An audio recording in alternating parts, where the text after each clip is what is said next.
Elon Musk, the head of the Department of Government Efficiency, who was also part of U.S. President Donald Trump's first cabinet meeting, confirmed that the U.S. accidentally canceled funds aimed at Ebola prevention. Musk's comments that come amid a raging controversy on USAID funding and job cuts said that they will make mistakes and won't be perfect. Speaking at the cabinet meeting, Musk said while hustling to dramatically shrink the U.S. Agency for International Development, one of the things we accidentally canceled very briefly was Ebola prevention.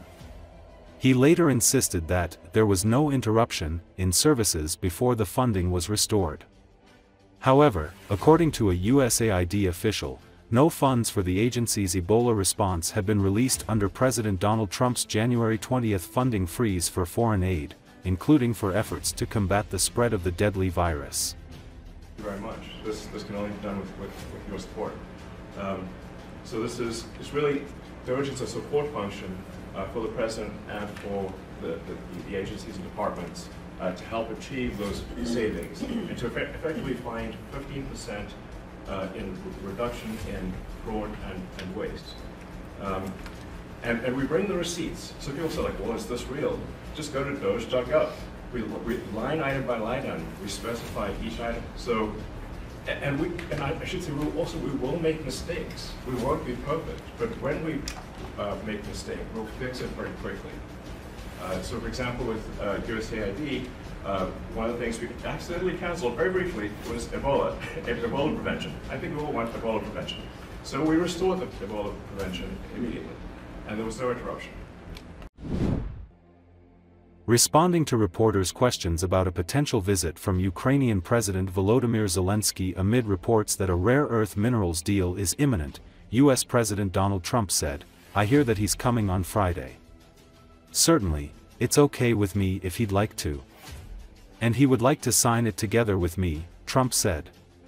"And I understand that's a big deal, very big deal."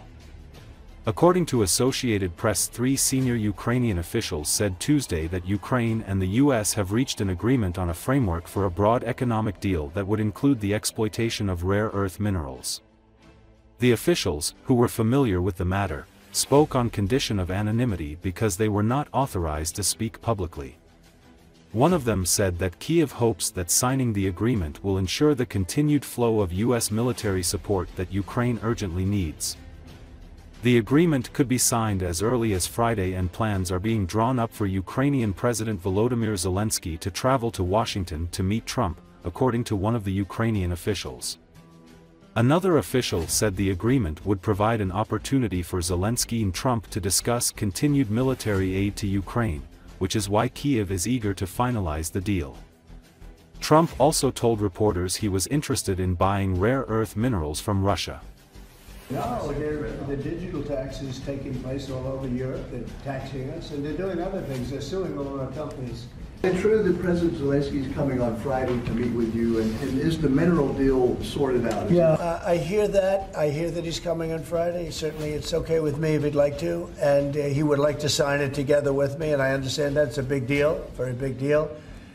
And I think the American people, even if you look at polling, they're very happy because, you know, Biden was throwing money around like it's cotton candy, and it's a very big deal. Look, it could be $1 trillion deal, it could be whatever, but it's rare earths and other things. And look, we're spending hundreds of billions of dollars on Ukraine and Russia fighting a war that should have never ever happened. That's a war that would have never happened if I were president, and it didn't happen for 4 years. People say, how do we know that? It didn't happen for 4 years, would have never happened. And nevertheless, this guy went into this situation and he spent money like nobody's ever seen, $350 billion. The other thing that we don't like is that Europe has spent $100 billion, we've spent $350 billion. Europe gets their money back because they spent it in the form of a loan, and we just gave them, whether it's 300 or 350 billion, nobody really knows. They can't even tell me the answer to that, but it means probably more than that. So what we're doing is now we're saying, look, we want to be secured. We want to get that money back. We're helping a country through a very, very big problem, a problem like very few people have had. Shouldn't have had this problem because it shouldn't have happened, but it did happen. So we have to straighten it out. But the American taxpayer now is going to get their money back plus. Mr. President, yesterday with Emmanuel Macron, you said you had spoken to Putin about the idea of peacekeepers in Ukraine, that Putin was fine with it. The Kremlin, I guess, has said that that's actually unacceptable to them. What's real here? That's not what I was told, but you're going to need some form of peacekeeping, so something will be done that's going to be satisfactory to everybody. We need peacekeeping too. Any situation It's with actually, American troops involved? it's actually something I did discuss, but a form of peacekeeping that's acceptable to everybody. Ultimately, we'll be able to agree on something, I'm sure. I think it's disgraceful, and Google's being sued, Facebook's being sued, and many others are being sued. You spoke to Vladimir Putin. Did he raise, or did you discuss at all, the possibility of a minerals deal on the Ukrainian land that Russia now controls? I didn't discuss it, no. I'd like to buy minerals on Russian land, too, if we can. The rare earth. They have very good rare earth also. They both do, I would say that, and oil and gas. Look, it's a great thing if we sell this. It's great for Russia, too, because we can do deals there. They have very valuable land that isn't utilized. So something like that could take place, yeah. Have you put raising or lifting sanctions against Russia on the table? No, we haven't lifted any sanctions on anybody. On the table as part of a negotiation? I guess it will be at some point, but right now we haven't agreed to lift sanctions on anybody.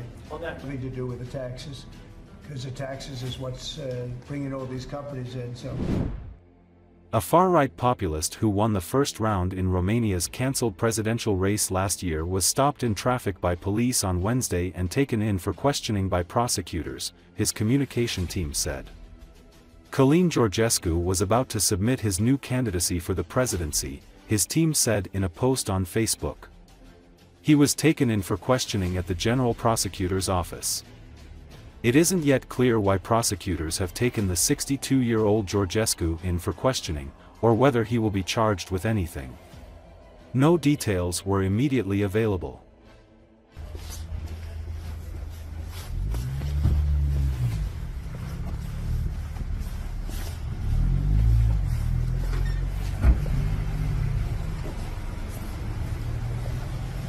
Nu știu după el, și-au cerut avocatul.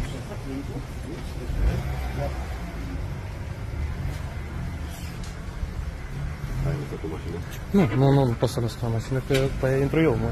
Vreau să mă las pe mine. Vedeți care are arma la el? Da.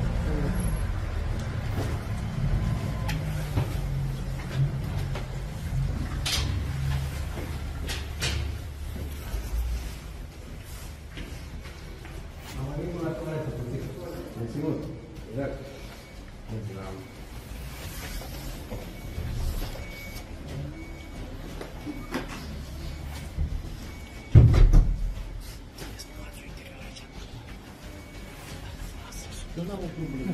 Nu.